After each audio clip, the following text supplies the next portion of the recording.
Florida, Georgia, Alabama, Texas, Ohio, Montana, Idaho, Oregon, Michigan, Pennsylvania, Illinois.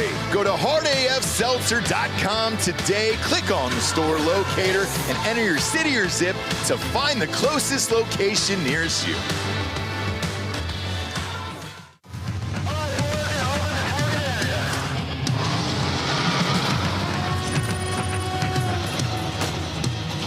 We are gold for energy. Send it. Incoming! Put the money in the bag, man!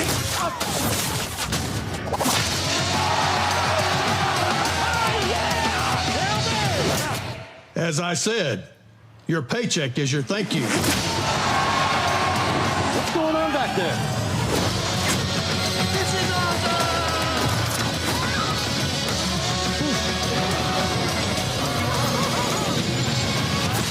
Welcome to Earth!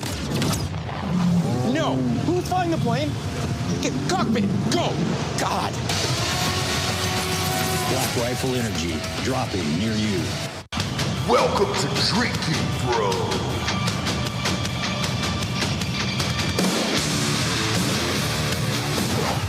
Yeah, welcome to Drinkin Bros, kids.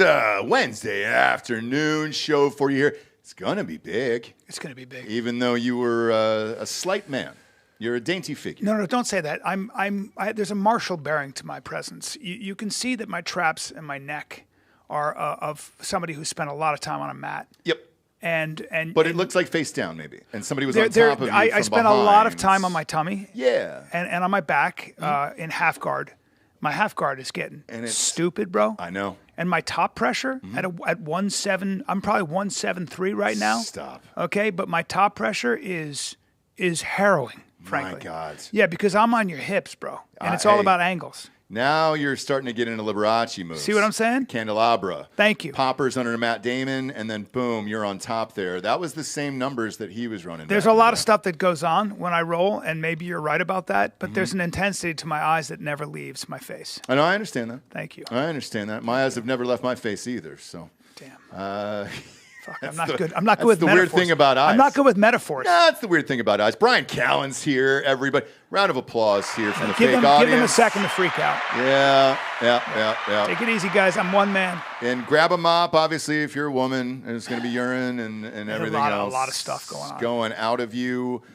Babies, probably getting born early. So if you're 7 months or over, I wouldn't listen to this show. That's right. Baby's going to shoot out 3 months in advance. Thank you. You know? Thank you. I have that effect. It is. First of all, want to commend you on the stand-up special. Thank you, sir. New special is out now. It is on YouTube. Yes. Which everybody's doing right now. False Gods. Well, you know, I think Tim Dillon was on, he had his special on Netflix, and I think they had it on there for a couple of days, and they were like, oh, there's something else. And then you're at the mercy of that algorithm, and that's Tim Dillon. Yep. Right? So I think nowadays the move is definitely YouTube. There are two players, Netflix and YouTube. So one of my favorite guests we've ever had, I mean, we were over 2,000 shows here at this point. Besides Trump and Tom Cruise, it's pretty much it, right? I swear to God, there's nobody else that I can really think of. Did you have Trump on here? Close. Okay. Rogan decided to go 5.5 hours that day, which was fun. There you go. Thanks, buddy. All right. He was late to that Dearborn, Michigan rally for an hour and a half, and the media ate him up too. Yeah. And they're like, "Oh man, he must be tired. He must be clean." It's like, no. Joe kept him here for 5.5 hours. Yeah. Decided to do a Ken Burns documentary with him, and I was just like, oh, "Okay, cool, man. Did you guys go over the Civil War?" Yeah. The fuck, man. I love Trump, and even I was like, I'll give this an hour, but Jesus Christ, dude. After a while, yeah. What are we doing? That's a fucking meal. Yeah. Who would you talk to for 5 hours? Oh, I love that question. It's a great question, man. I love that question because there's not many. There are not many. In history? Living or dead? Lincoln? No. No.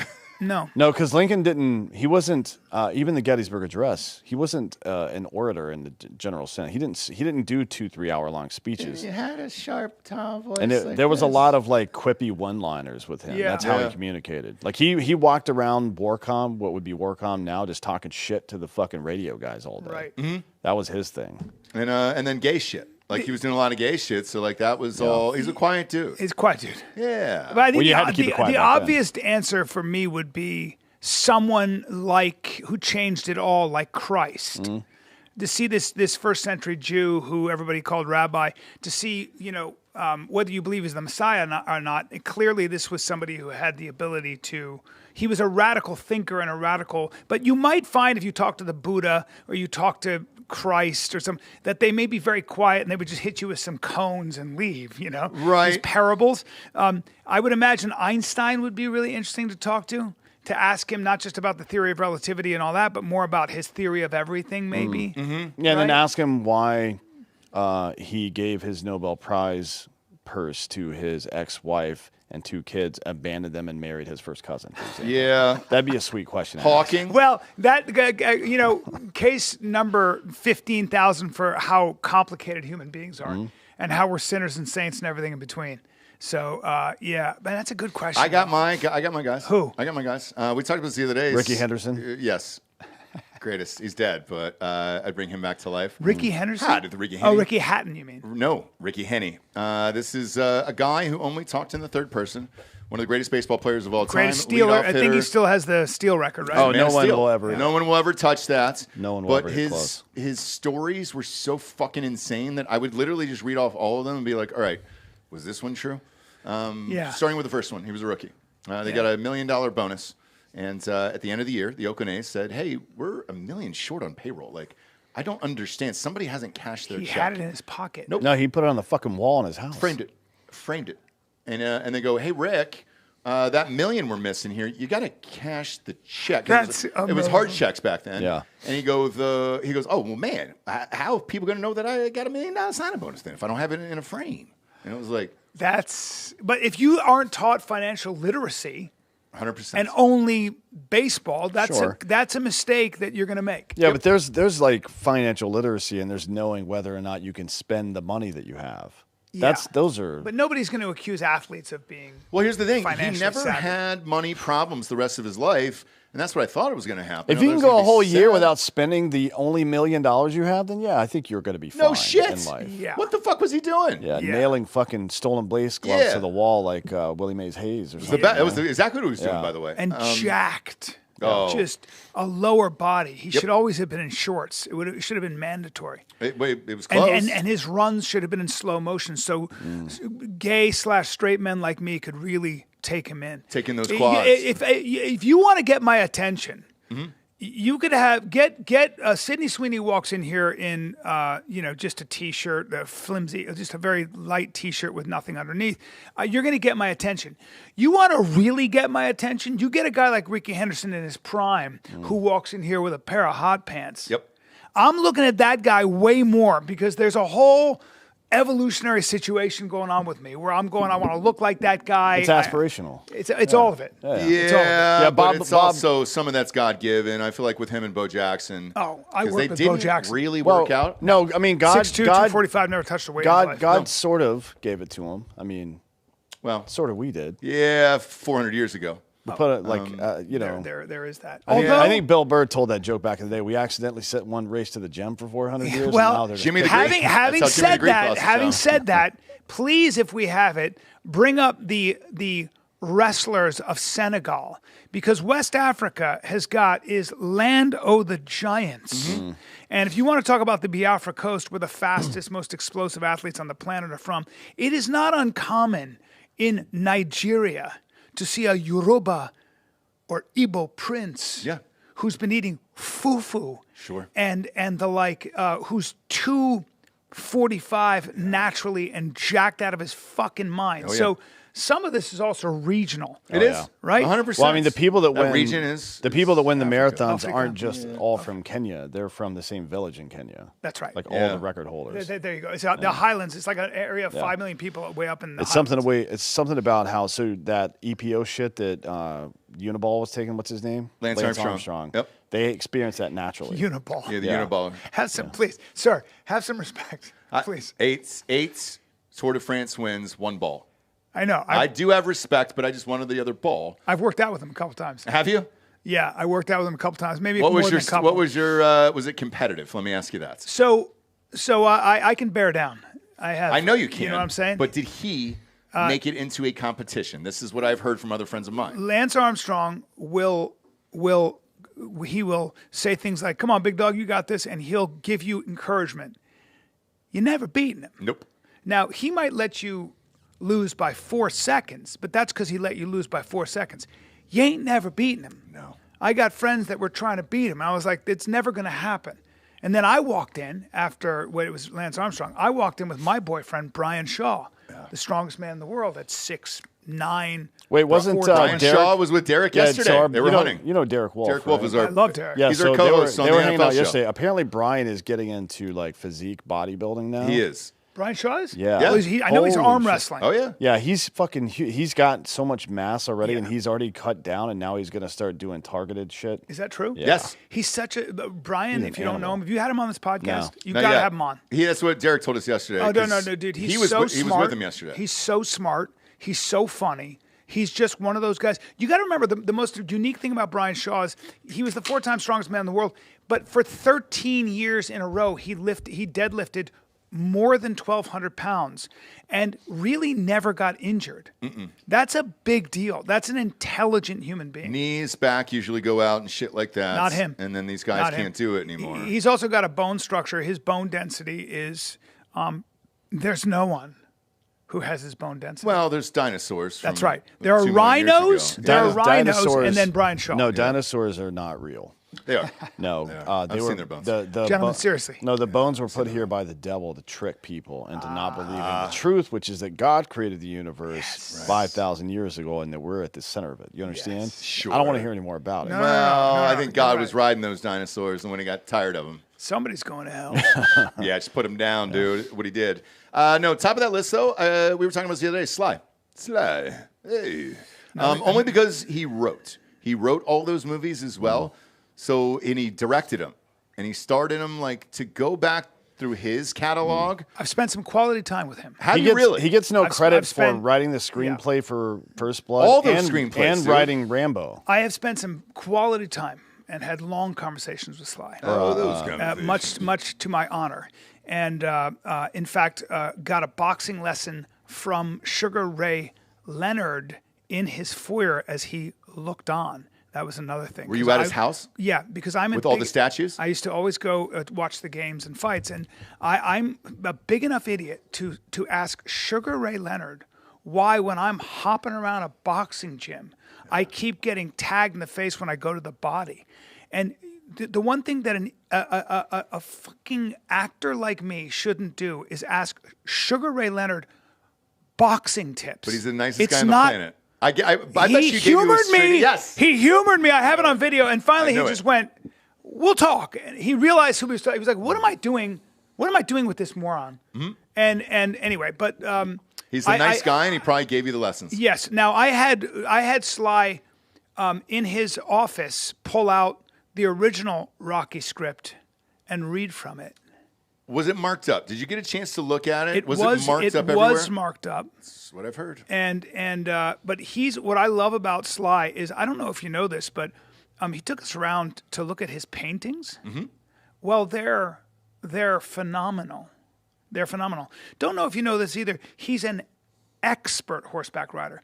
When he did all those when he was in Rambo 2 or 3, when he was in Afghanistan, Sure. right? I think He that's did all 3. his own stunts on that horse. He grew up riding. So he can do anything on a horse.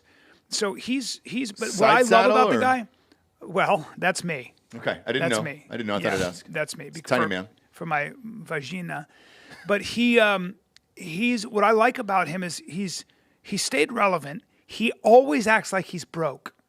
Like, he's got this house. We're just in this house. One of those, my joke is like, you walk in and you're like, money does buy happiness, right? Yep. And he's very close to his wife and his kids. His daughters are fantastic human beings. And the guy will say things like, oh, the cigars are expensive. It's like $100 a shot, you know. Yeah. He's still that kid. He's still that hungry. He's still that hungry dude. Which is great, Oh, but man. did you see all the statues out there? So there is a large statue. There's a lot. Yeah. Not and- just one. Well, if you go to his office, there are a number of busts that are of I him. fucking love a goddamn good bust. And Yeah. that's what I've always wanted. Yeah, and there are action dolls of him. There's an office with all of that stuff. He's kept a record. Sold that house to Adele. I don't know if you know this. I do. And the thing was, the Zillow listing had the statues in it. And everybody was wondering what Adele was going to do with this. And Bob, correct me if I'm wrong, I think she kept the statues of Rocky. I was going to say my believe guess so. is she kept them because you should keep them. Pull up the Zillow listing there. It's really hilarious because when you go to the pool, it's the Rocky statue over the pool. And you're like, been many times, and yes. I know what I would do with them. what's that? Drill the mouth out. Oh, and start banging them? No, I didn't say understand that. Well, you Oh. could. Dan, No, you please, put- Dan, sir, please. We're Bri- talking about a Bri national guy. treasure. Bri guy. Sir. Yeah, It's yeah. your house now. No, I drill. Guys. Do whatever you Yeah, want. well, one, it belongs to me, and two, I drill the mouth out, and then I put like a there. voice box thing in there. My- so my- anytime I walk in my house, every time you in the lights. Oh, there you go. Okay. Play the bulls. Well, Soak the chef. my story about being there when I was at Sly's house, and who walks in but a guy named Al Pacino. Shit. And who's in the office? Who's in the kitchen cooking? A guy named Guy Fieri. I was just going to say that. Were you there? I saw his Instagram I that was- day. We played it on Ross Patterson Revolution, and I was go, there. Imagine being there. I You were was there. fucking there? It gets better. It gets better. So I'm sitting there talking to, I don't know, a guy named Al Pacino. Yep. And a guy named Sylvester Stallone. And behind me, I hear all this riffraff. You guys, all this riffraff around here. And it's a guy named Arnold Schwarzenegger. So I look up and I go, hi, Arnold. At one point, I'm standing in a circle, sharing stories and talking, which is outrageous, with Sylvester Stallone, Arnold Schwarzenegger, and Al Pacino. Well, Guy Fieri's making you guys lunch. That's correct. Yep. That's correct. And Bill Burr walks by me with a cigar and goes, "You've been here for over an hour. Get over it." And just keeps walking. And I went, "I won't get over it." No. And I'm not over it. Nope. And then David Blaine came in and began to. Oh, I'm sorry. Did I mention that Michael Strahan and Sugar Ray Leonard were also there? Yeah, I did, didn't I? And then David Blaine came in. Blanye West was there? No, he was not there. But David Blaine came in, my buddy. I've known David since I was 17. And he starts doing magic for Al Pacino and blew everybody's fucking mind. I bet he was high as shit and lost his mind. I didn't notice that Al was high as shit, but he was dressed in wonderful sort of flowing garments. He is. And what a character. I mean, he's 84. Yeah, now, I still think. having kids. Just had a kid. Just Two. another. You said another So one. he's had 2 in 3 years. Yep. And At look, 84. That's what I was going to ask you. You're Yeah. a late in life dad, I'm a late in life dad. but 1.5-year-old not and for the 3.5. first time. But you've had a number. I have a 14-year-old, 17-year-old, and then decided when my wife, when I was 53, and my girlfriend was 29. Smart. And she said, she was looking at me, and we were dating, and I said, "You like me?" And she goes, "If you were 40, I wouldn't let you out of my sight." I go, "I know, timing, and we'll figure it out." And then one thing leads to another. You haven't seen me naked, but you can imagine. And then we Close. fell in love, and then I said, "I can't waste her time. I got to give her a kid."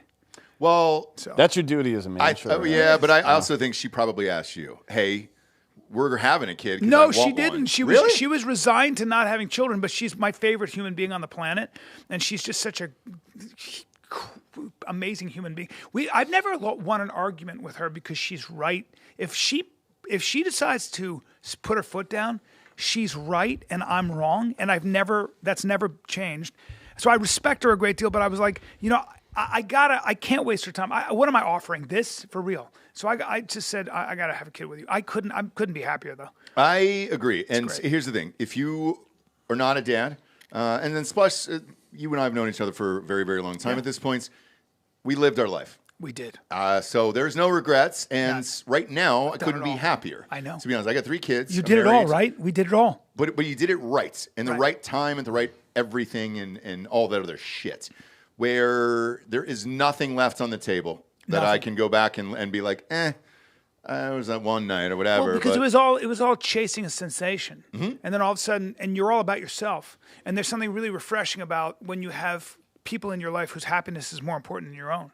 It's really liberating, man. It is. It brings out the best in you too. I 100% agree. And when you're not thinking about chasing pussy all the time because you've already married the person that you want to be with, that's it. It takes 99% of your worries away. Where you're just like, oh, it does. Well, shit, I can just focus on work now, and then this is great. Yeah, that's that saying. Like you pray to a god. It could be the god of alcohol. It could be the god of sex. Could be, and you know, we were all that way. When you're younger, you're just driven by your glands. Yeah, yeah. You know? And it's a different person back then. Yeah, what I think this is something I've been talking to this buddy of mine. His name's Rankin Sherling, Dr. Sherling.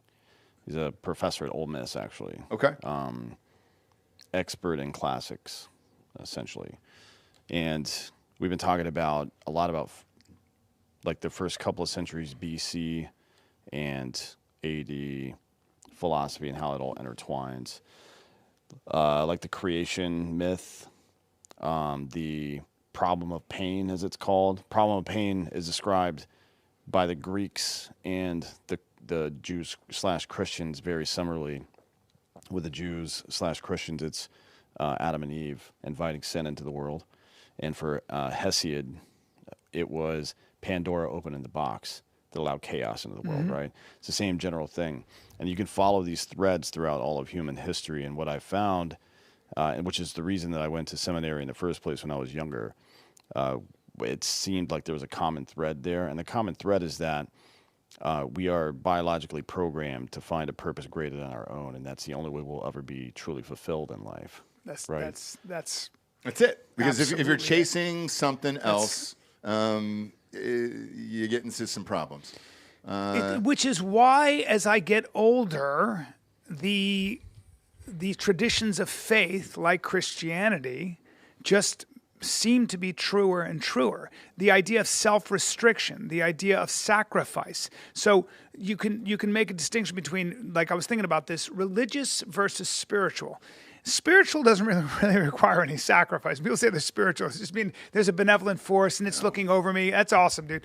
But when you're religious, there is sacrifice. If you follow the religious tenets, it comes with a lot of self-restriction. And there's a reason for that because ultimately that's more liberating. Now, I'm speaking like an old man. Yeah. I wouldn't have listened to myself. A buddy of mine, he's very talented, got a lot of fucking talent. He's a comic. I looked at him and I said, look, I know the difference. You could be something really special, but you're also attractive and you get a lot of attention from the opposite sex. And you're indulging because it's really hard not to when you're 32. Yeah. And, you know, everybody I would tell him at that. 32 to keep doing that. Well, but I said, you will waste a lot of time here because I know what's happening. It's just too easy to just have a rotation. And you're ultimately just satisfying a craving, which will turn into some kind of an addiction of some kind. But either way, I said, if you can, but you can't, my son. But if you can stick to one woman and if you can stop this and focus on that only, the world is yours. But I said, but you won't and you can't. I said, I can. I said, you won't. No. You can't. No. Few can pick that fucking sword up and take that fight on. Well, I've said this on the show before in the past, but I was lucky enough to have mentors in an early age who gave me that age. I'm going to go with 35. Well, 35, yeah. Oh, really? Shut it off. And you did? Yes. And I was like, okay, as I listened, I looked at their lives. And I knew what they had done earlier just based on how good looking they were. And I was like, all right. Athletes? Yep. Athletes and then models after that, where you were just like, one of them was a star pitcher, blew out his arm, and they became famous producers and all this other stuff, right? But with that, they go 35 is that year where you'll actually be grateful for everything going forward, and then you have no regrets about the past. And they were correct. But I got to go to their houses. I got to see their lives. I got to meet their wives. I got to meet their children. When they told me this advice, and they looked like the happiest people that I had ever met. That was 20 years ago. They're still married to this day, both of them. They still have the happy families, the happy life, and everything else. And I was So like, good. holy shit, they cracked So the code, good. and I just happened to listen. That's I don't know that I would say that's cracking a code. It depends on who you are. Yeah, and what you did for a living. It definitely depends on who you are. I mean, there's an overcorrection happening right now with all this trad bullshit, which is not trad at all, by the way. Trad is traditional. Just, yeah. This idea, and there's to some degree it's true that people got married younger before, but the average man getting married was 28 to 35, and the average woman was 17 to 19. So it wasn't true that dudes were getting married at 20 years old. As a matter of fact, a man's brain doesn't fully form until what age? Anybody? 25? 30. 30? Yeah. Really? Mm-hmm. Makes perfect sense to me. Yeah, it does, dude. I mean, This is why that 35 lines up. Yeah, I was a genuine idiot until I was 35. I was until I was 29 for sure. But like, there's no. I'm not saying that you should wait until 30 to make decisions, but it's probably a good idea to know who you are and what you want out of life before you make permanent decisions. I 100% agree. Totally agree. That seems like, because some people know immediately. Some people knew what they were going to do and who they were going to love when they were 50. And by the way, I don't have a problem with that either. If they're together and they're happy and all that other stuff. That's but not Aquinas the majority was that of way. people. Aquinas was a quote unquote rascal, and then he just kind of decided I got to stop this shit. But I don't think you can be. I think you need to go to that side to understand the other side. You have to fuck up for a long time or chase the wrong things many times to understand what the right thing is, right? Yes. So, okay. So, again, I said that to the young guy. I go, I'm old talking. I wouldn't have listened, but I'm telling you that you're not going to listen, but I'm going to say it out loud just so I can go on the record. But I think doing what we were doing is so selfish anyways at that age. You almost have to be selfish about your life and your career and everything else. And that's what I was shocked about you and your stand-up special, to be honest with you. Again, we've been friends forever, and I could lie to you and say your stand-up special was great and not mean it and move on with my life. Right.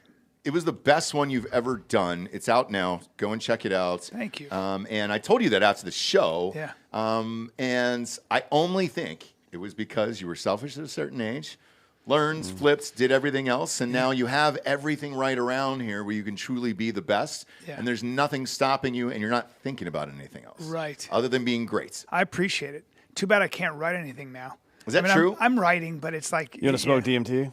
Yeah. I need to. We got some in the shoe up there. No, that's gone, but I've got some in my house. Oh, I would 100%. Yeah, we'll get it. We'll get you squared away here in the next I'd like week or that. two. I need to shake things up. Yeah. We got some up. Wait, some up in the Trump shoe for a while. I just smoked it like a week ago. Really? Oh yeah. I'm 100%. And that's all I use it for is performance. Like I have no issues. Yeah. But I use it still for performance on a pretty regular basis. Just to shake things up a little bit. Well, who wrote your special?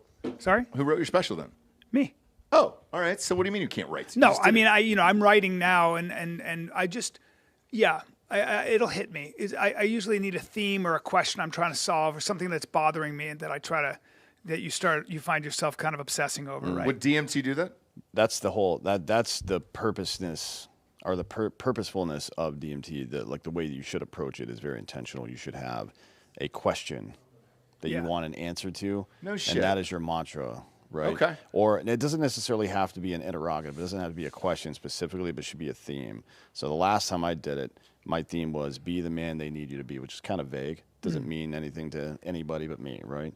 But when you go under, it's like your brain just goes in a million different directions, and it lets you know what you meant by that one, and then it answers, or it forces you rather to answer the question, and then not just answer the question, but how, which is really important, I think, as well. And that's one of the things that I thought was really remarkable about that stand-up special that we got to see, because it's like looking at a mural on the side of the wall, right? This very large piece of art that obviously took a long time to craft, and it all means something, right? But if you look at just 1 foot by 1 foot section of it, it's still a piece of art, right? And then it's like a mosaic. All the little parts came together into a very large piece that's still art. It makes sense here and it makes sense here. I appreciate that's a huge compliment, especially coming from you guys who know the difference. It means a lot to me. It was so, I don't know if you know this, but when you guys were there and afterwards, it meant so much to me because I ended up talking to you guys for a while after that. Yeah. And I don't know, when you get validation from your peers and people you respect and people who are doing their own thing as well, it's so satisfying. I don't know. There's thought very a lot few about that. comedians that get us out of the house. Yeah.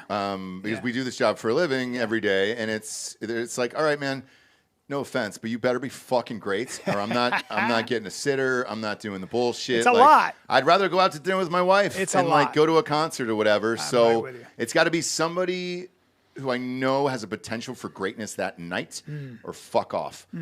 Giving notes and all that shit in the past like I used to, no, I'm all done with that. And so, yeah, you can get us out. And then the crazy thing to me is, and I hope that you don't take this the wrong way, at this age, some of your friends, who we all know, aren't getting better at stand-up. You are. So what's the difference? Like... I think that my religion is original self-expression. So I think that part of what happens with the public embrace is it's really hard not to let that sort of, I think that the public embrace, the more popular you get sometimes you tend to, you can say anything and they laugh. So it's really hard to get a read the way you used to. When I was coming up, you didn't have this ability to cultivate your own audience. Every audience was different. You didn't know them. So you had to, what you were bringing to the table had to work for everyone. It had to be undeniable. And I think part of what happens with everyone now is because you have a built-in following, man, you can get up and say pretty much anything and they just laugh. They're with you. They are. And that might be part of the thing, but yeah, I don't know. Austin's a different story though, because that's where you shot your special. Yeah. And you don't know what you're getting there because there's so much tourism that is coming in and just buying out the mothership. Yes. Yeah. So it's not all your friends. No. There's only, I don't know, 5 or 6 of us. Yep. So the rest of it was normal people. Yes. And there was some comics that went up before you. I really liked. There was one who they were just like, what the fuck? Who we love. He's a friend of ours, and I love him personally. Yeah. But when you came on, that was a gigantic special that is broad. It's good enough for everybody, and it's like you're getting a gift by watching this for free on YouTube, in my opinion. Thank you, man. And I appreciate that. But there's others that aren't. Yeah. And they're just kind of going through the motions right now at your age, and like I don't see them getting better. Shit. Yeah. I don't. Yeah, I don't know. I think it's really hard, and it gets harder as you get older, because part of what happens I've talked to musicians who had huge albums and then things didn't, and I said, what do you think the difference was? And they've all said kind of something similar, which is I was desperate to be heard, and I didn't know if I could do it. So part of it's sometimes like the mystery of like, can I even do this? And so what happens is you do everything you can. Like you're so desperate. But I think desperation is something you need to cultivate. You need to be always very wary of losing the ribs on your body. You need to stay fucking lean. You need to stay kind of you need a healthy dose of self-loathing. And I think more importantly, you need to be very, very religious about the fact that you're here to do something that no one else has done. You need to surprise yourself, and you need to figure out a way to mine deep inside. It might take a long time, but I always go back to the agony and the ecstasy. When I look at Michelangelo and I look at the Sistine Chapel, or I think about how Paul McCartney, it took him 9 months to write Yesterday, because he didn't know where it was going, but it's an act of faith. He just kept coming back going, yesterday. Or Flannery O'Connor. Flannery O'Connor died at 39 of MS, but said, I sit at my typewriter every morning, not to write, but in case something happens. John Coltrane, who found out he had cancer and had no time and was playing the horn out of frantic desperation to write music that was inside of him. He'd have a dream, wake up and go, fuck, I got that thing, I don't know how much time I have. Yeah, I don't know, but I want to. I just feel like I want to get something out. I want to do something that I can say, wow, I did something really original. And that your kids can see later on in life and be like, hey, Dad was pretty fucking cool. Yeah, less that. But yes, my son now watches, and he's a natural fucking comic. My 14-year-old, genetics are crazy, but that kid is hilarious.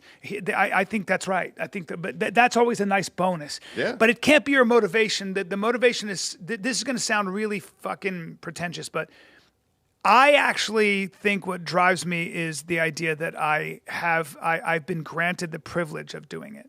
I've been granted the privilege of being able to express myself. You know, that the saying, I think Daryl Cooper said that the Middle East is a place where you have to give up who you could be for who you have to be. Most of the world, especially the part of the world I grew up with, most people have to give up who they could be They don't have dreams. They don't have fucking dreams. No. You know, my joke is like this: like Americans are like, I can be anybody I want to be, and Russians are like, no. You know, and it's true because that's not how their history panned out. You'll take what you can get. But Americans, we have this fucking luxury of saying, listen, I really work hard. I could be the next X, Y, and Z. Well, since you brought it up about the Middle East, let's go there. Yeah. How do you feel about those comics who went over there? I don't care. You know, I think I know a lot of them, and You know all of them. I know all of them. Yeah, no, I'm not critical of it because if you want to start criticizing Saudi Arabia, we can criticize a lot of countries. If you go down that rabbit hole, Any of the rest of them involved in 9/11? Yeah, but you know, again, the MSB is actually liberalizing the country. MBS, Yeah. he's opening the country up, and that's significant. And part of opening the country up is bringing fights, bringing comedy. Comedy's very risky in Saudi Arabia. It's very risky. You know that there's a whole. When I was growing up there, you couldn't do anything, but now. This is how you liberalize the world. Comedy and satire and being brought to Saudi with these guys, and you don't know what they're going to do. It's a very risky thing. So that's what I think is something I appreciate. How many? It's westernizing the world. Yeah, I wonder how many Islam jokes they told. Probably none. That's right. Although I think there was some stuff going on because they get the joke. Most Saudis. What's funny about most Saudis is they travel so much. They have a lot of money. Yeah. So they're super like they're you know. I wish you could meet the average Saudi because it's so funny. I was talking to this Saudi Arabian guy and he's so Western and he's like, I know people think that we're it's this fucking. We get it, dude. We know exactly what you're saying. We know all about it. We know all about our liabilities. Most of us are not that religious, so What I'd said on this show was if MBS came out and just made a statement and said, "Hey, guys, all right, we had some bad people back in the day who were on the 9/11 shit, and here they are, and blah blah blah. We're trying to change the country. That might be fine." Yeah. They've never made that statement. They're just buying up all the shit that we have and then being like, it's fine, right? Having said that, though, I think that Saudi Arabia has been willing to. These Abraham Accords are revolutionary because I think for the first time, peace in the Middle East seems to be more profitable than destabilization and war. Peace with Israel, making a deal with the United States. There's so much more money in playing ball with the U.S. and with Europe. Yeah. It just makes more sense. So there's no time for this terrorism shit. That's why the Muslim Brotherhood and all these madrasas that they used to finance, that shit is not good for business. No. So No, it's drying up. I mean, yeah, and I think that's something that's kind of significant. Yeah, that, in 2015, madrasas represent about 83% of all. You should tell them what madrasas are. They're religious schools. Madrasa is a Wahhabist school, so Wahhabism was born in That's the America. middle. I love Dan so much. I love Dan so much that he knows all this shit. Yeah. Keep going. It was born in the middle part of the 19th century, and it's mostly like a Fucking get out your crayons and write this shit down, you Yeah. listeners. It's like Fucking I think Dan. we talked about it earlier this week. Actually, it's kind of like it was postmodernism before postmodernism. It's a political movement. It's not a religious movement, Right. but they weaponized the political side. It's an obsession with purity, really. Yeah. And It's fundamentalism. they made a pact that they would never accept any non-Muslim rule, basically, and anything that you could do to stop non-Muslim rule was acceptable. And some of that came out of the superstition, which is God put oil under the ground, and as long as we're super pious, at least in the land of Islam, we will continue to prosper. Yeah, but I think if MBS wanted to make a serious move, instead of just the sports washing and whatever else he's doing, he could adopt a policy of laicism, which is to say the same government that Turkey had for all those years. Turkey had a by constitution secular government for 80 years before Erdogan showed up, 80 or 90 years actually. Yeah. I think they could definitely do that. Right, and that's something. Maybe he's working up to it. He's done a lot of work, but he's an authoritarian. He's got the ability to go out and murder, and I You know what he encourage him to did, do though? so. He came in and said he took most of the ruling families, the royal family, and put them under house arrest in a hotel and seized their assets. Yeah. And said, we're not fucking around anymore. This is going to be the way I do things, and there's not going to be any of this corruption. You're not siphoning money off. You didn't earn this shit. And there was an atmosphere of fear around everything. That guy doesn't play around. Well, it's because Saudi Arabia was turning into Venezuela, right? Yeah, it was Like you close. can't do that. You can't have fucking 90% poverty and then 10% ultra wealth in a country and not expect to get your fucking head cut That's off. right. It just doesn't work. That's right. Yeah, so with those guys, though, I mean, my only issue is this, because obviously the money's sick, and I get it, right? But don't go on your podcast and then talk shit for your entire career and then be like, you know what? Nope. Now my morals have changed. I'm going to take that money. Yeah, I think that was the biggest issue. Yeah, hypocrisy drives me absolutely fucking crazy. I enjoyed the way Tim Dillon did it, though. So do I. What That did was he do? really funny. He was just So like, funny. he got there and immediately started talking about if there's a problem to your right, look left. Yep. I'm here for the money, baby. At least thought it he's was pretty honest. funny. Yeah, And I mean, didn't they throw him out or Yeah. something the next After day? one show, yeah. Oh, they day. did? Oh, I mean, they didn't throw him out; they just canceled the show. But that Yeah. means get the fuck out in Saudi Yeah. Arabia, right? Yeah. Or it was during a test run or something like Yeah, that. Like it something, was something crazy, and that's the way it should have been. Whereas like you've had Bill Burr run around. Sorry, I know you guys are friends, but like Yeah. I've been helping 9/11 victims for years, and the fucking firefighters and everything else is like, okay, cool. Who's your Pete Davidson? What's the fucking? I mean, what was the number for Pete Davidson probably that $1 million, killed your probably dad? $1 million or something. Had to be more than that, right? I know, probably would imagine. I don't think so, but I don't know. I gotta- Firefighter, 9/11, Yeah. dead dad that caused the rest of your fuck ups, mentally, emotionally, and everything the rest of your life. Yeah, and but, you're like, but I'm gonna take this shot. that was not the country. That was somebody from the country, right? In fact, Muhammad Ali was, I think, was Egyptian, but 15 of the 19 hijackers were Saudi Saudi. Arabian. Yeah, but again, was that sponsored by the government or that was Yes. the terror cell? Yep. Yeah, so the foreign minister was here financing everything. Okay, well that's a Yeah. big problem. Well, it was the deputy And that's what everybody had a problem with. foreign minister. But No, listen. I think criticism is absolutely legit. My thing is, I remember they offered me $125,000 to go to Saudi Arabia before any of this was happening. This is about 6-7 years ago, and they were going to fly me out in Private jet? No, in the first class cabin of UAE. Those are nice. It's crazy, Emirates right? Airline? Yeah, Emirates Airline. And then they couldn't build the theater, so they didn't know, but they're going to send me in. But $125,000, I didn't even think about any of that. I was like, that's $125,000. I'm going to take it. I didn't even think. My only concern was, how do I do this without being offensive? But I never even thought about what you're talking about. For me, I was like, it didn't even dawn on me. So It depends on what you say and do for a living, and then if you cross that, because then you can lose your audience.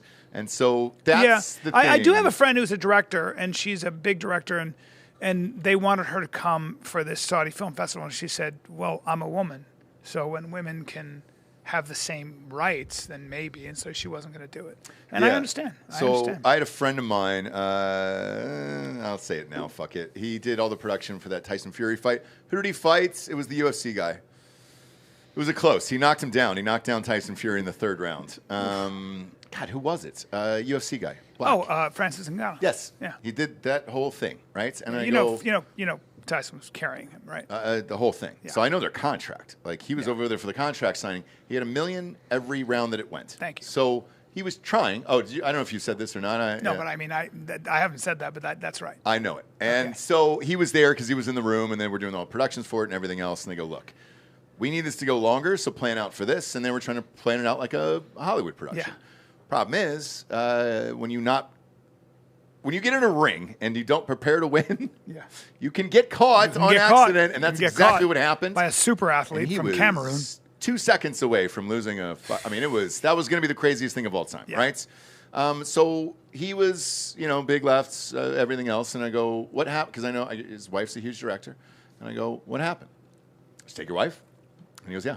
And I go, what happened there? And he goes, she had to wear the shit, head to toe, and wait outside the room, and couldn't be in the meetings and everything else. And I go, how did that work out? yeah, I'd tell you, a man disrespects my wife like that, he's going to fucking find some problems for I would himself. fucking lose my mind. And Yeah. so same thing. Like I could not, we're all having dinner tonight, but ask Jessie, ask my wife tonight at dinner.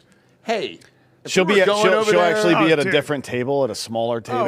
yeah. So you'll have to walk over there. I mean, to I ask her. agree with that policy, but still, like, What I would your wife understand say? why- Hey, hon, you're gonna have to wrap up. Oh, you'll right? find out tonight what she would say.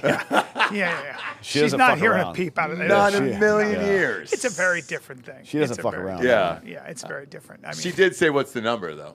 You know, she was like, what's Well, that my over wife, there? Like, yeah, if I said to my to wife, wrap you got to up? wear a hijab for $1 million, she'd be like, we pay our mortgage off. This one's for the kids. Let's go. Let's go. And a lot of people, you know, came back saying the same thing, but I don't know that we'll ever get the access to that footage or what really went on, or the writer or the contracts. I just don't think most comics are that political. And I don't think most comics are, you know, I don't know.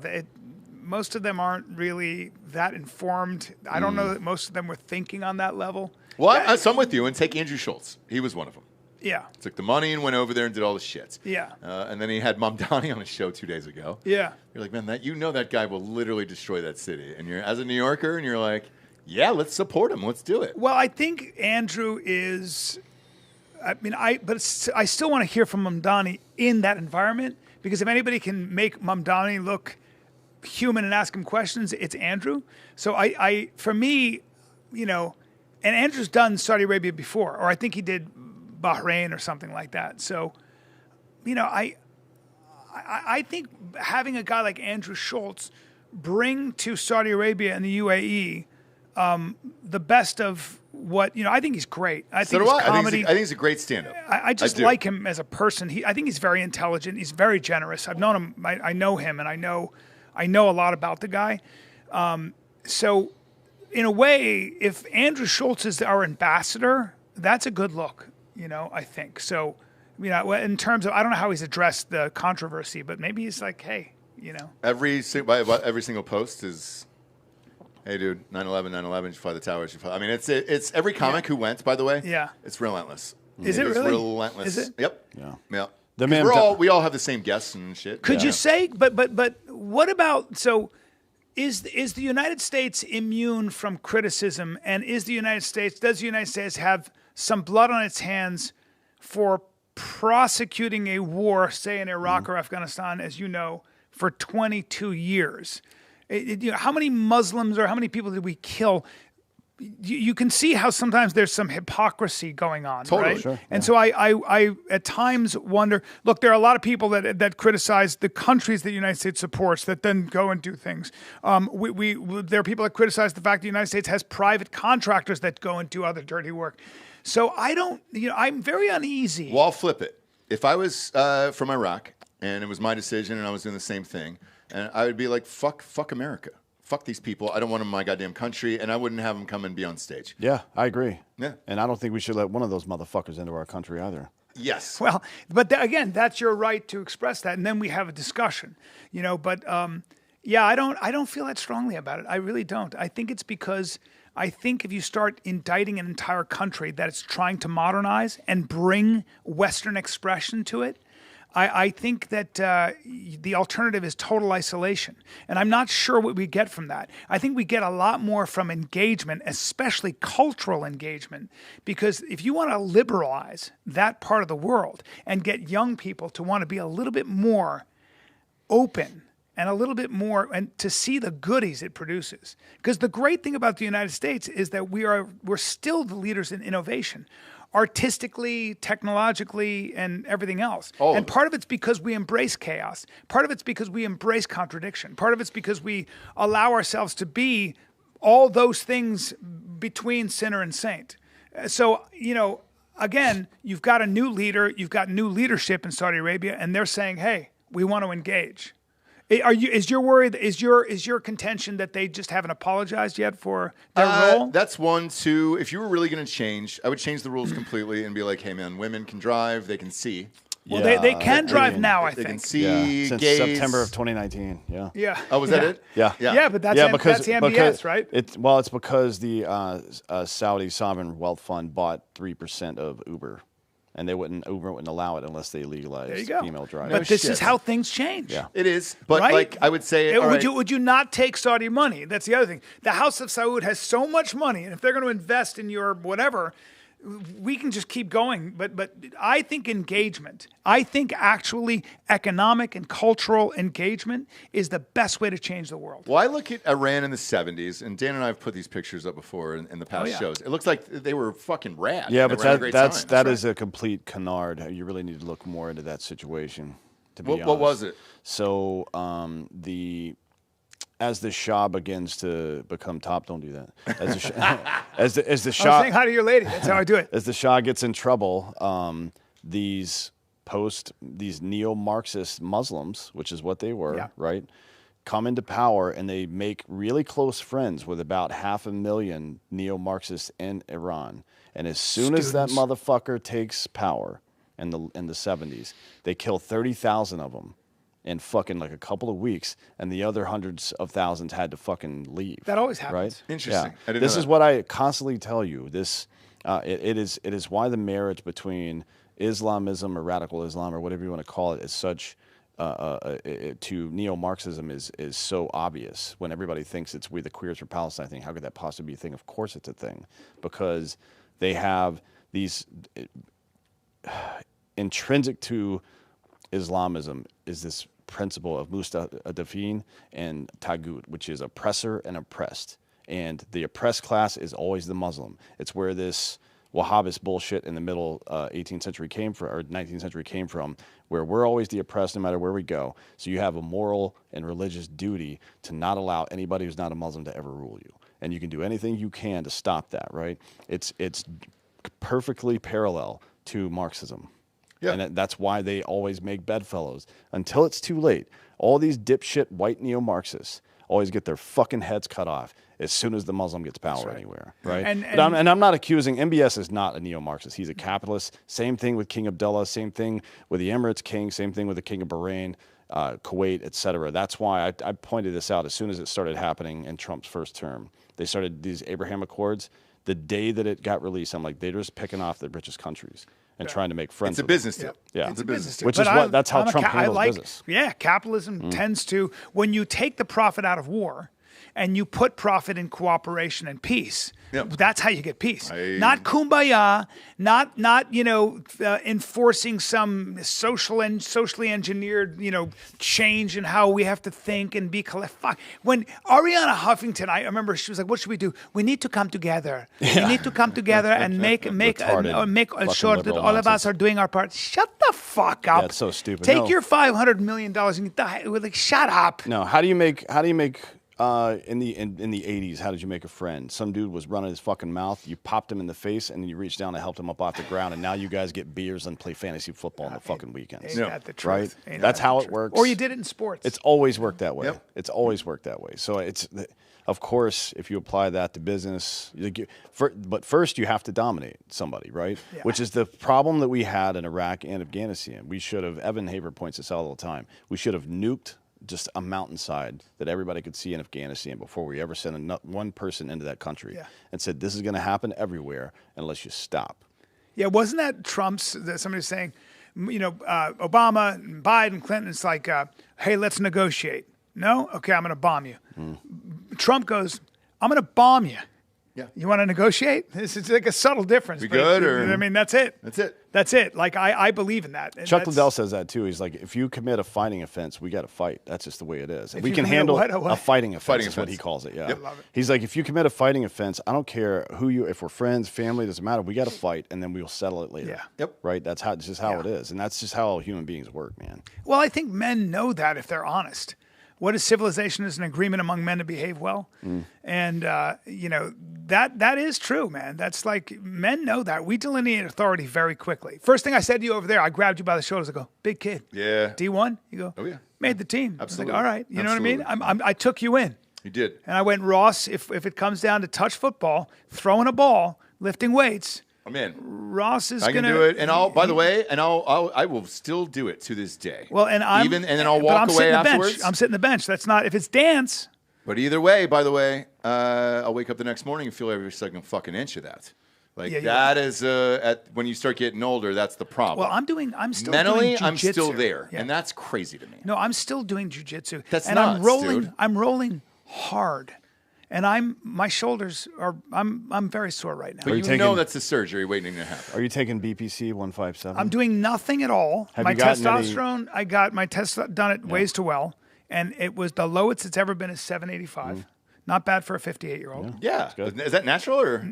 All natural. I've never touched testosterone. Now, Shut the fuck never up. in my life. That's really high. But it was That's really good, it was 975 before that, and 973, and then it was 1100 when I was 53. So I was very high natural. That's really good. Yeah, crazy Okay. high. And then there's free testosterone, which in my case was lower this time. But it doesn't matter. The point is that I warm up like I warm up. They make fun of me the way I warm up before I do jiu-jitsu. It's pedantic. My neck, my shoulders, everything. But I have to. And once I do that, then I start slow and then I move into it. Yep. So there's a way to do it where you don't, even at my age, you can kind of like roll and not be. You take BPC 157? No, but I should. Pentadeca, yeah. Really? Yeah. You take that? A lot of need to people do that. A lot of people. Yeah. Are you taking it? Yeah, I'm on TRT. You are? Yeah, I have been for years. My levels were under it's like 401, 402, or whatever it is. Actually, Dan's the one who saved my life. I crashed hard, and dude, podcast was fucking top 5. I had the #1 book in the world, all this other shit, and I was just like, I couldn't be happier, and I could not figure out why I was so fucking depressed every goddamn day, and. Dan was the one who said, "Hey man, have you ever T levels checked?" I was like, "No." Went to a family doctor, and it came back, and the family doctor was like, "Yeah, man, it's supposed to be between 4 and 900. You're at 402, you're fine." I found out later that insurance will only cover it under a 400. Yeah, that's because why they said you're fine. And what was your free testosterone? Do you remember? The ratio should be 20%. Yeah. Usually, but yeah, I'm And sure it was so I fucked. told him, and I gave him the shit, and he goes, "No, you got to go see a guy. Like, Yeah. This is the thing." The problem is the industry standard is based on this data collection called the Framingham data set, right? And what they did was they tested every 16. Fucking Dan. You're gonna need a lesson today. I just You're love welcome. that Dan's thorough. The Framingham. Like, does anybody know more than this fucking guy? Podcast host, educator. I love him. Keep going. Keep going. You're lucky today. They took a sample, I think it was of 4,000 people, 16 to 80-year-olds, and just tested them as a baseline. And now, if you go to your general practitioner and you fall anywhere within that range, they say you're good. So even if you're 17 and you have 80-year-old testosterone levels, they're like, "Oh, you're fine." Wow. Right? And insurance. Well, they don't even know it. Doctors don't even check your hormone levels. No, they don't. They literally don't even check it when you go. And by the way, breaking news, what Dan said 48 hours ago about the Fed cutting a quarter point, they just did it right now. He So- said it? He called it? Yes. If you have 48 hours questions, ago. I said ask November. Dan. We're Dan. still 2 days away. Hey, technically. dude, I was the one who said Mamdani was going to win Steamroll, and then we got some fucking problems on our hands. I kind of That's- want him to win so that the New York can fucking tank. That's exactly what my wife said. And people can understand that the problem with New York is it's no longer families. Nobody can. It's essentially yuppies, white and professionals, young professionals who are childless. So it doesn't really matter what happens to the city to them. I don't think so either, but there's still that fondness for me performing there and living there and going to school there I and all love this New shit. York. I'm from New York. So do I, and it sucks. We've got some problems in our culture that need to be solved. Everybody Yes. is keen on talking about black culture and how they have inner city problems. White culture has big fucking problems, and it comes from the positive or light side and the negative or dark side. One is that civilizations grow great when men plant trees under which the shade of which they'll never sit. I love that, That's man. the first one. The second one is we continue to empower and elect people who have no stake in tomorrow. Old white men, old black man, old fucking Mexican men like that, or that Indian dude that's got the hairpiece. Yeah. All these fucking septuagenarians. Why the fuck am I listening to that guy? Yeah. I'll take advice from you on how to fucking prepare my Metamucil in the morning, but otherwise shut the fuck up, because we live in a different world than we did when you were relevant, motherfucker. Get out of the way. Let people who actually, that's why I like people like DeSantis, whether you like him for president or not. I like the guy because he's got a stake in the game. He's got a young family. I like Shapiro, despite our political differences in Pennsylvania, because he's got fucking a 6-year-old. Yeah. He I agree. cares what happens to his state because his Totally. child is going to live there. Yeah. You know what I mean? I agree. From both sides, we have really bad problems with the way that people see I things. totally agree. I was thinking about that. I was trying to write about that. The American Lost, young men, their phone is the enemy. Their phone is, look, you've got these young men that spend their time pornography/gambling /gaming / AI doom scrolling videos, / AI making it's it. all a distraction. It's all a sensation that you're chasing, that you're going to wake up with no resume and an addiction, because all of it is addicting. All of it is giving you an unreal expectations. And I don't know, and then add SSRIs and all the other drugs. I don't know. SSRIs, by the way, reduce testosterone levels.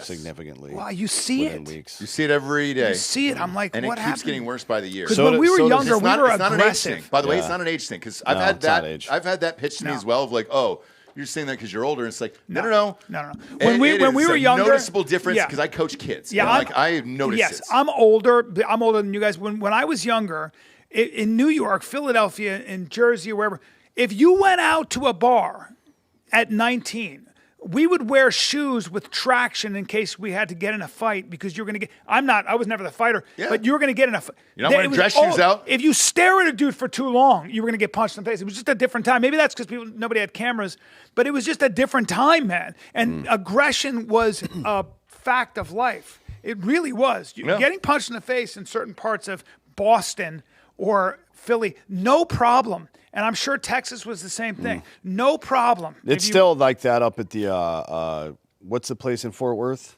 Not Crossroads. What's it called? You know what I'm talking- where the fucking Stockyards. Stockyards. Oh, yeah. Every Shit. single weekend, there's dudes just punching each other in the face on the street up there. Is that right? Yeah, Oh, yeah. the cops just We have it on.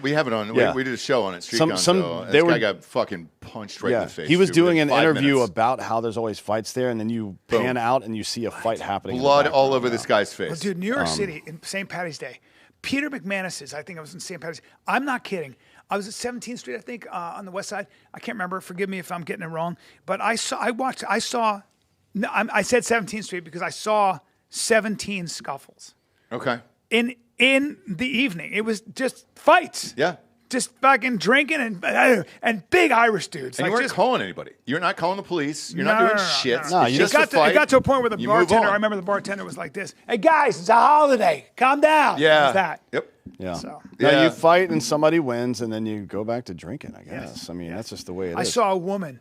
She was standing there, guys over, and the woman she was this thick, fucking Irish softball player, just this red-faced gal, and they were probably dating. And she just went, boop. She gave him she turned her body. I don't know where she learned it. She just went, boom, and hit him, and he went boom like that. And he looked at her, and he came at her, and then everybody, it was just that. It was that the whole time. Yeah, but this 100%. a lot of this stuff is. I mean, there's a number of factors. You know, insulin resistance is a big problem for testosterone, right? Which Yes. is probably one of the reasons yours has stayed high because you've stayed lean your entire life, right? Yeah. Insulin resistance. So diabetes became a very large problem, no pun intended, in the early to mid 1980s. So from 1985 through 1996, the average adult male lost 15% testosterone. Wow. And then from 98 to 2016, another 25%. So it's been 40% since 1985. Damn. That's It's how shocking much. that you've kept yours. For real, man. Because I don't know that many dudes who are as active as you are who aren't on TRT just simply because I don't know anybody. I don't either. That's why, nobody would believe me. But then I went and got the test, and I showed. Oh, you put online? Yeah, you well, put it on air? I sent it to with Rogan and with Schaub and all those guys. I was like, I got my testosterone. It was 1,100. I did it at Craig Venter's place down in San Diego. Fuck you. It was 1,100. That's through the She roof, called by me the and way. she said, whatever you're doing, you don't need any testosterone. No. She goes, you're 53. We've never seen. It was so high. And then I did it again. See, sometimes it's a goof. Sure. So then I did it again with Dan Garner and at Rapid Health, and it was 985 or something. I don't know. It was really, really high. I remember it was almost 1,000. Okay. And then I did it, and then I did it again with, I think it was. Yeah, but the last time I did it was at Waste Well, and I hadn't slept that night, and I'd worked out, and it was like in the middle of the day, and I was exhausted, and it was still 785. So that's pretty crazy. That's great, dude. Yeah. It's great and good But for you. And you're it's- having kids too, so your Yeah. dick still works. yeah, Proud of you for the that. minute my dick gives me an attitude, the minute my fucking piece says doesn't want to, I'm going to shoot all the needles in my ass. Yeah, I it's like- can't wait to get on No, it. it's like waking your kid up. It's 15-year-old in bed, and doesn't want to wake up for school. Get the fuck out of bed now. Yeah. Injection, which Yeah. is, I think, how you're supposed to handle that. Yes. And I think that's Yes. fine. Yeah. You Yeah. got to Ike Turner that ding dong sometimes, That Let ding it dong- know. That ding dong sometimes. you got let to. it know. You gotta You've let it got know. to let it know. You gotta let it know. Speaking of which, have you guys listened to some of these AI renditions the blues renditions. listen All to of him them. this We morning. just put one out Dude. this morning. Yeah, of Creed. So Yeah. I haven't I'm heard. talking about Eminem. No. Oh, yeah. I did the Creed one. I was going through the Creed catalog. What's so the name forgive of me. that? So I'm a I huge just fan wanna play of you Scott just Stapp. There's a tiny YouTube bit. channel actually. Oh, there's a whole dedicated channel. to Yeah. it. That's doing it right now, and it's so easy. Have you done it? find Have you it. created it? Created what? Created one of those songs? I've not. It's me and my kid did it in about 2.5 minutes. It's called Sold Out. SOUL''D out. There's an entire YouTube channel where the guy does it. Put it up on the Let screen. me just. And I by just the way, wanna it's play you. Suno, so you can do it in about 2 minutes. I did it with my son. Well, Yeah. I just want to play you. This is not a real person, and I'm going to play you 20 seconds of it. God, pop it up right. It's right here. Pop it up. That way you can get better Eminem, quality. guys? Eminem, I love the way you lie. Okay, let's see. Let's see. I don't see it on. I can keep looking. He's got Lose Yourself on here. Here, I mean, he's I'm got gonna a play bunch. it for you on the on my phone. God, go old school. You can put it in there. Yeah. Just listen to this. Look at that. You can feel the civil rights in that fucking guitar riff, dude. I don't know if Eminem's had any real civil rights issues. No, this guy. This fake is guy. so- This fake black guy. Watch this. Just gonna stand there Yeah. and watch me burn. Phenomenal, right? Well, that's alright because I like the way it hurts. Computer. Yep. Now watch this. Just gonna stand there and hear me cry. Yep. Okay. Yep. Well, that's alright because I love the way you lie. Now we're gonna step it up a little bit. Sure. I love the way you Because Eminem's got to come in right now on this verse. Well, we just gotta get him. Let's get a little even more bluesy. Why not? Let's get him out of that trailer park.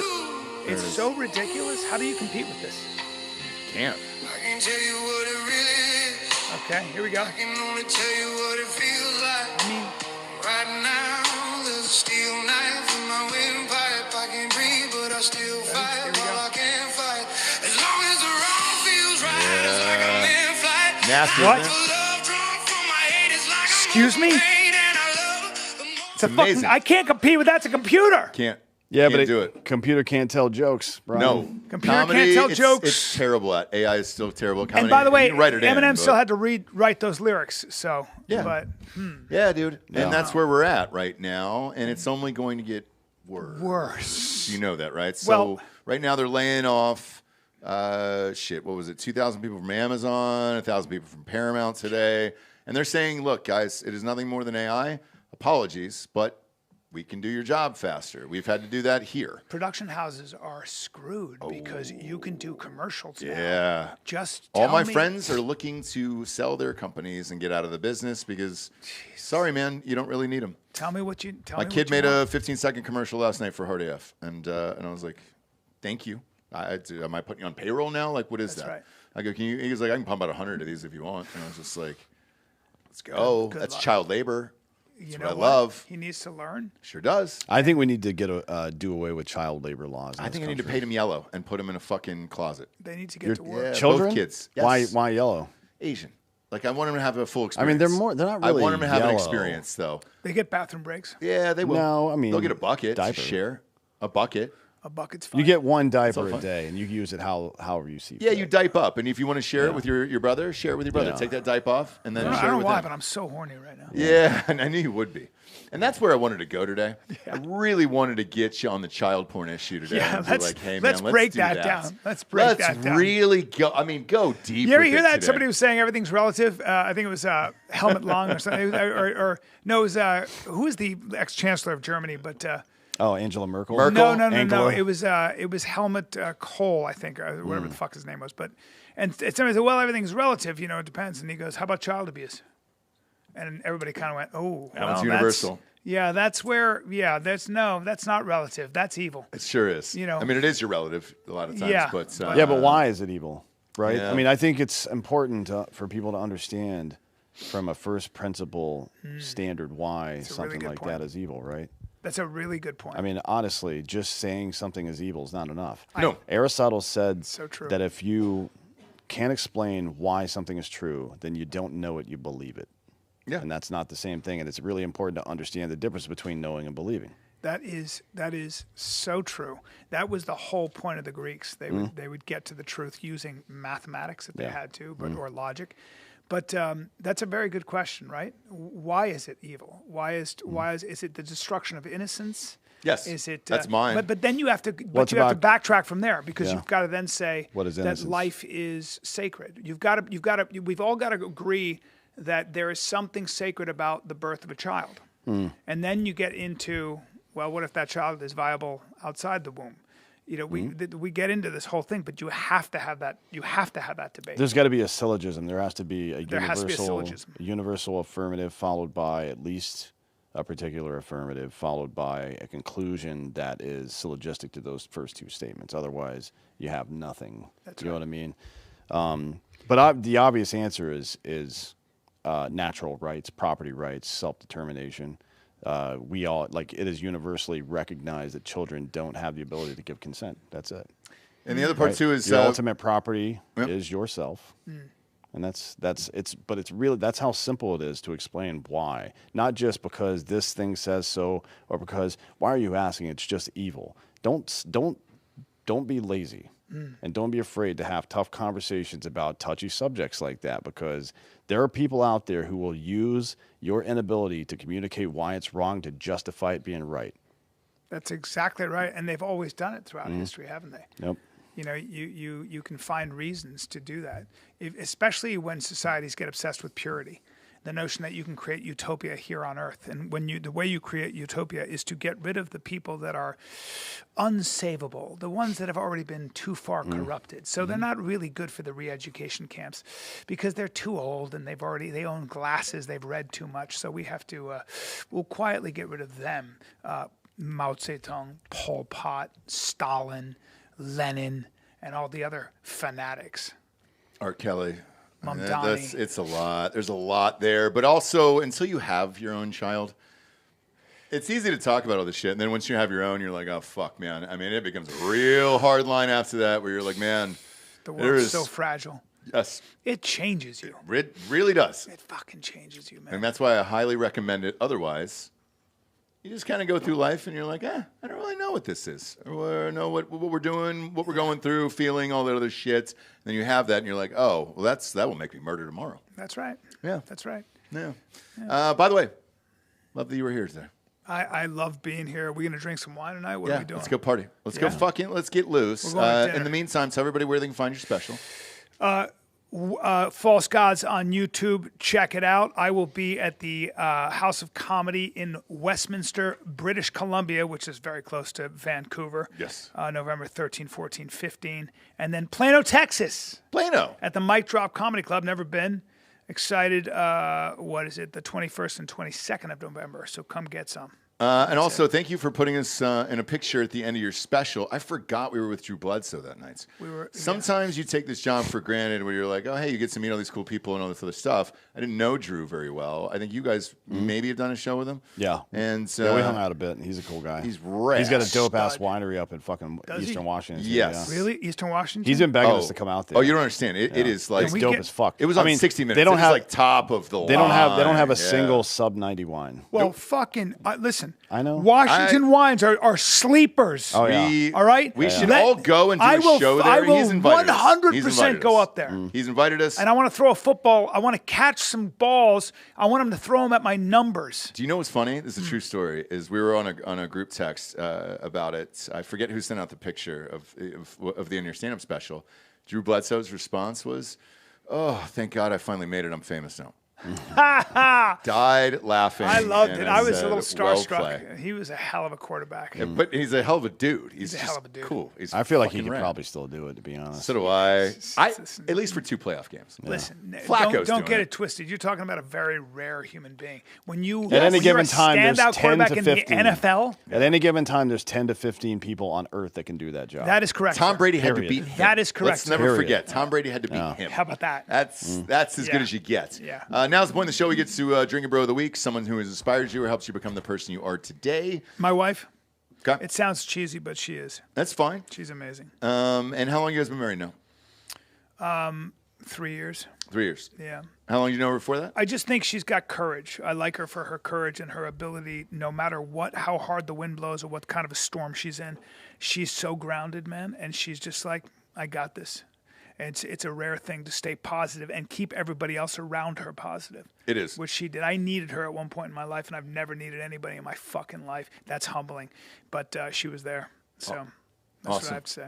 Awesome. And obviously Fighter and the Kid, massive show. Yes, sir. Download that. That's We've still been having doing well. great shows. We've been having great shows. We got a Patreon too on It Fighter and the feels Kid. like, by the way, it's been so good lately. Yeah, that's what I'm saying. It feels like you guys got away from the guests, and you were like, you know what? Fuck it. Dude, I looked at Shab today and I went, dude, I still love doing this. Like, he was so funny today. do He was I. talking about Otani and how they had to walk him in front of Sidney Sweeney. The fuck are you doing? Yep. Like, I want to see Otani play. Don't walk him 4 times. There should be a rule where you're allowed to walk him 1 time. 5 in right? that game. 5 times. Yep. It makes sense, but, throw the ball to the man. Sidney Sweeney was there. She was there. And she was there. watching. Yeah, that's right. So let's not do that. So if I'm a pitcher on the Blue Jays, I'm if striking you're that. Otani, you don't point towards center No. or like Babe Ruth. You She was point wearing towards his Sweeney. journey, and I go, hey, I apologize in advance. I apologize. I got to sit him down. I got to send him back to the dugout, and this is for you. And I throw nothing but heat. That would have been better than the Babe Ruth. 100% it would. You go to Sweeney and you're like, hey, these are the fucking. This is for Well, you. she's available right now, right? Nope. Scooter Braun's dating her. I don't know who that is. Very He rich. is? Yes. You know him. I took some pitches from some major league guys in training camp, and I got a piece of the ball twice. I got 2 foul balls, couldn't get my bat around fast enough. I got 1 changeup, that's why I was able to hit it, and then another one, a curveball. But I just hit, and here's the thing: I play tennis a lot. So I was watching the ball, and I said, I think I can hit that ball. And my buddy Kevin Bay said, if you can hit that ball, I'll give you $1,000. And I go, if I can get a piece of it, and I got a piece of 2. I got it on video. They were roasting each other. They were like, how did you do it? So the point is, I'm a great athlete, guys. No, I could hit that Amazing out of the park hand today. Like 0 problems whatsoever. Dan, you? What? You can hit it out of the park today? Batting BP? Could you BP, hit- yeah. BP at 90? BP, Yeah. 100%. Yes. Yeah. Not at 90. Yeah. Do you feel you could? Yep. Oh, really? By the way, I know I could. Oh, you could? Here's why. Okay, so I'm not. Only reason why. All right. It's your buddy. I'll take this back. I'll bring this back to you on this Yeah. one. Gavin O'Connor. Gavin O'Connor. Directed one of the greatest UFC movie of all Warrior. time. Yeah. That you starred in. It's my boy, yes. Yes. He's an asshole. He's a fucking cocksucker, and he who? wants everything to be done real. Gavin Oh, Gavin doesn't fuck around. does not. Gavin is a maniac. Brought he his will pit not bull take- to set, which is a fun thing. Maggie. Yeah. Oh, Maggie. I'm not close to them, so I have no idea. Okay. But what I knew is this: auditioned for Miracle with him. Wanted us to go on the ice, hit each other. I remember. Did that, which is fine. So you Zero auditioned, problems lighting for people up. Miracle. Yeah. Screen tested. All that other shit. Remember, Gavin was a D1 athlete, played all 4 years at It's Penn. shocking because he's a small dude. No, Gavin's 6'4". Gavin O'Connor, 6'4". Is he really? Bubba. He was 6'4". sitting down, so I Legit couldn't 6 tell. Legit 6'4". Is it really? Legit. His heaviest, he was 220, but a real athlete. Hard-nosed dude. He was always sitting down, so Bubba, I didn't know. No, He's I'll tell you. bald and the whole thing. I'll tell you and- stories about him. All right. Big boy. So did it, fine, Legit it was athlete. great. And then he goes, this isn't real enough with the rest of the actors. And he goes, I want real hockey players. So fine, I had no problem with that. Baseball show. Yeah. Who is the guy from Back to the Future? 21,000 gigawatts. Lloyd. Chris. Yes, Chris. Christopher Lloyd. Chris. Yeah, Lloyd. Half-hour comedy. He's Are you the saying- manager. Angels in the outfield? Nope. This is a half-hour comedy where Christopher Lloyd is the manager. This was that's not long ago, 10, 12 years ago. And he goes, we want everybody, after their screen tests, to come out to this fucking minor league field and hit and play. Play a full fucking day. And I was like, all right, awesome. Well, I could tell he was friends with this other dude, and it wasn't going to me, so I was like, fuck it. He had a major league goddamn pitcher throwing BP in this, and he was sitting behind home plate. What is BP? Batting practice. Okay. Sitting behind home plate, and he's sitting there with his fucking pit bull and the bald head and everything else. And I was talking shit about something, and the guy threw it at my head. And you throw that my fucking head again, it's going to go out in that goddamn streets. And I did it. And I go, we can keep doing this all goddamn And day. you played baseball. I did. I played for many, many years. But here's the thing. Aluminum bat, I've never seen a wooden bat in my life. Because that doesn't happen until you go to minor leagues or major leagues. Okay. Oh, it doesn't? No, Okay. college, you're still using aluminum. Really? Yes. I So don't know. the dude that he was buddies with gets up there, pulls out a fresh wooden bat. I mean, you could smell it like it was the fucking natural and everything else. Yeah. And just that sound of a ball hitting a wooden bat, it's unmistakable versus that pink, pink. Yes. So even though I hit those a couple out of there, which I still did with aluminum. You still hit off a major league pitch. I was talking about with a wooden bat. I could definitely hit. I don't, so that's my thing. I don't know with a it's wooden ju- bat it's just- with aluminum though. It's just barrel placement and rotational energy and BP. I never used one though growing up. So like, it's just, I will say when they're throwing 99 miles an hour, That's the whole other you're story. not seeing the ball. well, you're seeing it straights. So at least it's straights in the middle, so you know where it's going, and then it's just a timing issue. Now, when a curveball comes into play, that's when it's 9-9. Well, you that's have when to- it's 9-9. The only reason I was able to do it is because he threw a changeup. But here's I saw on Instagram a batting coach. This is at random. Yeah. Like 2 weeks before, and the batting coach said, "You guys don't do this. Just come to here." So all I did was I was like, I think I can mimic that, and I just went here and somehow got the bat. So in front. Dan was a superstar that kept Oh, you going were a on. baseball player. Oh yeah. But I you could were. not hit the curve. So that was my Where'd you issue, play? and that got me out of there. I pitched and played center field, but seeing the rotation on the ball. So the average MLB All-Star has 20/15 vision for a hitter. Oh, he does. Yeah. Yes. Barry Bonds had 20/10. Yeah. Ted Williams 2010 is when he was a fighter I pilot. have Joe I DiMaggio have 2010. super good eyes. Yeah. So that's, Like that's can the difference. They can see. I mean, you can hear Ted Williams talking about it back in the day. Dudes these days don't talk about it. Maybe Pujols will because he's like a science guy. But you can see the rotation on the ball. Like for a slider, you see a button. The seams make a button. For a curveball, you see a bunch of wacky shit. For a two-seam fastball, you're seeing the horseshoe tumble over itself. Like, That's why they took the red. They colored the red in with white, and they couldn't hit the ball as well. No. Oh, yeah, that's no, why. you would never see You it, would never yeah. see You it. don't see it. And that's what happened to me. So 10th grade, those curveballs came in, nuked. That was it. That was the end of the didn't career. have- you didn't have the I mean, eyes. I literally just turned in my hat, gloves. You didn't have the eyes. Everything, and I was like, I'm out of here. Great, thanks for playing. First time I dude. did a musical, my grandfather looked at me and goes, "Listen to me right now. You're funny. You're never gonna make it with your voice." He just said it right there. It was in theater school. I did a musical. He goes, "Did you notice how everybody was laughing because you were able to make it funny? That's your thing. Yeah. Don't be a singer. You don't have it." Yeah, baseball's a Great. weird sport. I It mean, is. That's why a 5'4" guy like Altuve could hit 30 home runs in My a season. God, Yeah. You know what I mean? And it drove me out in 10th grade where It's I was like like, oh no, this is You either all-star have that- everything. Oh, dude. You either have it or you Yeah. don't, huh? Yes. He you can do. see he could see the rotation of the seams and he can put the barrel on the ball. That's why he's a great hitter. Well, I mean, he's obviously getting older now, but Yeah. at his prime, that's Well, why your he's bat a great speed hitter. slows down. Oh yeah, right? but It I seems. was embarrassed. Have you I noticed was though baseball embarrassed players out there. are clearly not as muscular as they used to be? They're just not juicing the way they did. Well, they're literally not juicing the way they did because they test for it now. because they test for it. Yeah, I still Because- missed Which the is a juice. They were mistake. all jacked. I missed it. No, that I was want the best. That was the best time ever. I want Major Jambi League. on the Yankees. Oh, just yeah. fucking He was on the like- show. Yeah. He was? Yeah, we No, talked to him about it. Jeremy was. Yeah, not Jeremy Jason. was. Yeah, but Jeremy Jeremy was on the juice. still doing too, the yeah. juice too, and he was like, "Yeah, we were all fucking." But he doing it. wasn't as big as Jason. Was a fucking hoss. He was a I want hoss. to So like was Sosa. Major League Baseball should look like fucking American Gladiators from the mid '90s. Yep. You know what I mean? agree, right? Just like It's like Paul Bunyan with a bat, right? Who is that? McGuire? They called him Paul I Bunyan. cannot wait to watch those steroid games that are coming up next Oh, year. yeah. That's all in, dude. Yeah, have you seen that one dude, Don Jr.'s- the swimmer's transformation? Yep. I mean, he went from like having the swimmer body, which is V, broad, Deep not V. big shoulders, there's but that. broad Did you see that delts. French swimmer? Oh, the who's woman? So jacked? No, it's a dude. He's so It's jacked. definitely a dude. Yeah. Yeah, no, there's a French guy who's got like I would never wear clothes. He's 6'4", and Mm. it's just so stupid. I'm like, fuck off. Yeah. With that Yeah. body. Some people have, Wild to see, but I'm interested in those steroid games for sure. Yeah. But download Callen's special right now, or just watch it. I mean, I know you can You don't download it on have a to download plane. it. You just Well, go- on a plane, Oh, yeah. you do. If you're heading out there. Thank you. And shit, man, it's truly some of your best work. It is amazing that you're getting better as you get older because that's a very rare thing in this world. I love hearing that because it just like you think that's just a little comment you said. I think about that. No. So now it's motivating to me. Now it's like But I got another guy. Can I put you against another guy? Yes. To give you competition your Yes, age? yes. Ali Sadiq. I love him so much. He I just is did a another podcast one with him. I love him. who truly. So he's on the show. He wants to be the best, like fucking Michael Jordan, and he'll fucking tell you to your face. And like, he's another one that has only gotten better as he's gotten older. It is so fucking rare because you got to stay hungry and focused and all that shit. And the two of you right now are. I love hearing that. That's it. So Ollie is so good. He's a great storyteller. Mm-hmm. I'm gonna go listen to him right now. Bro, and what he's recording now, because they just announced it on Deadline, he's doing 7 specials in a row. Damn. And he goes, fuck you on the best. Woo! And he goes, I'll drop them all on YouTube, and I'll break Sadiq. every record there is. Fuck everyone. Damn. That was literally his comment. And I was like, let's go, dude. Let's go. So download False Gods or watch it on YouTube. And one of the best there is Bryan Callen, obviously Fighter and the Kid.